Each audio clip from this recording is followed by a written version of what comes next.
Hi guys, and welcome to my channel. Today I'm making beef Wellington and I'm gonna serve it with arugula salad.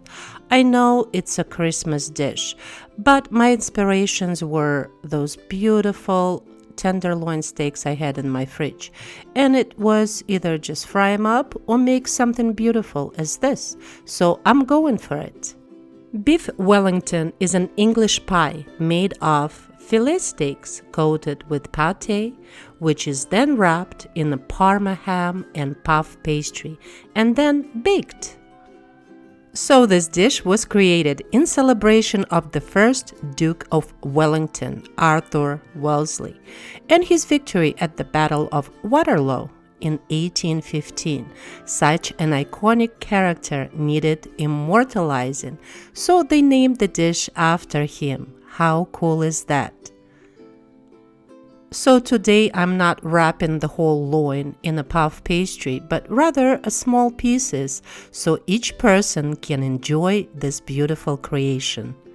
First we have to make a mushroom pate, and I have about 4 cups of mushrooms here, and they're baby bella mushrooms, and I have about 2 cups of roasted chestnut, which is gonna give our pate a very unique taste. In a food processor, we're gonna add our mushrooms and our chestnuts, and we're not gonna pulse it. We need to definitely pulverize this. We need to turn those mushrooms and chestnuts into a pate, which is gonna have a much creamier consistency. So if you see any mushrooms that are not blended yet, continue blending this mixture into a pate. So it's supposed to look like this. In a large skillet, add about 3 tablespoons of butter. You're gonna ask, why so much butter? Well, simply because mushrooms love butter, and it's gonna add a lot to the taste of the mushrooms or our pate. Then we're gonna transfer our pate into a skillet, and we need to cook it down until all the moisture from the mushrooms is gone. So continue stirring it and cooking the mushrooms and your chestnuts, and you can add just a little bit of salt and some freshly ground black pepper to the mixture, but don't add a lot of salt because we're gonna have a lot of seasoning on the beef too, so just be careful with your salt on the mushrooms. And then when you see all the moisture is gone, your pate is ready. Then we need to cool our pate completely, and look at me playing with it. It almost looks like hummus. Then I'm gonna prepare a dry rub for our filet mignon. And let me tell you what I am gonna use. I'm not gonna complicate it too much. So we're gonna use 1 teaspoon of coriander seeds, half a teaspoon of red pepper flakes, just for a little bit of spice. And then we're gonna add this assortment peppercorns, which are green, white, and black peppercorns. Then we're gonna add a little bit of freshly ground black pepper to it. And we're gonna add about 2 teaspoons of salt. Then I'm using the mortar and pestle. I'm just gonna smash all the seeds down, and the salt is actually gonna help to break those seeds down. And our dry rub is ready. I have 6 pieces of filet tenderloin, which are approximately 5 to 6 ounces each, and the easiest way to adhere your dry rub to your pieces is just to sprinkle your dry rub on the cutting board and then press the pieces of meat onto it. This way your dry rub will stay on it put. Then we need to sear our tenderloins on all the sides, so 3 tablespoons of olive oil go into a cast iron skillet, which usually does the job of searing. So we need to sear those on all the sides. We do not cooking them. Searing process will lock the juices in the meat and prevent it from bleeding when it gets wrapped in a puff pastry. So when you hear this sizzling noise, it means your meat is gonna get seared. And once again, we're not cooking it. to well done or to medium done with just searing it. So just drop your tenderloins on the cast iron skillet and keep your heat on high all the time and cook them for about a minute and a half on each side, just so they get a little bit of a crust. And when you turn them over, cook them on the other side, and also lift your tenderloins and cook them on the sides so they get seared all the way around.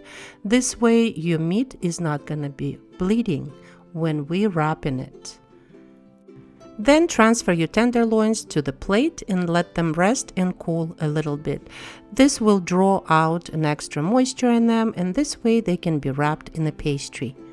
Then on a large piece of Serrano wrap, we're gonna place our prosciutto. And I'm using prosciutto, but in the original recipe they use Parma ham, or you could use any ham you like. Then we're gonna spread out our mushroom and chestnut pate. We're gonna lay our tenderloin in the middle, and using the Serrano wrap, we're gonna paste the ends together and very tightly wrap it into a log. Wrap the same way all remaining pieces of your tenderloin, and we're gonna keep them wrapped, and we're gonna put them in the fridge for about 30 minutes so everything can get settled in there before they get wrapped in the puff pastry, which will give us some time to make a salad. On a dry skillet, add about 2 tablespoons of sesame seeds, and we need to toast them. Then we're gonna make our arugula salad. So I have about, let's say 3-4 cups of fresh arugula, and it's a baby arugula, and I'm gonna use cucumbers and avocado, and that's it. So this is a very pretty way to cut a cucumber for your salad. So you just cut it on the bias, and I think it's gonna look much better in the salad, because presentation is everything. And we're gonna cut avocado the same way, so just cut avocado in half and then in half again. Then just remove the skin and cut your avocado pieces on the bias and put it in the salad.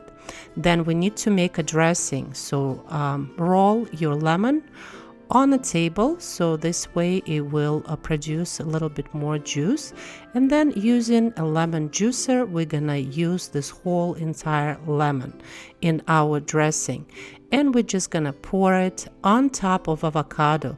This way avocado is not gonna get browned.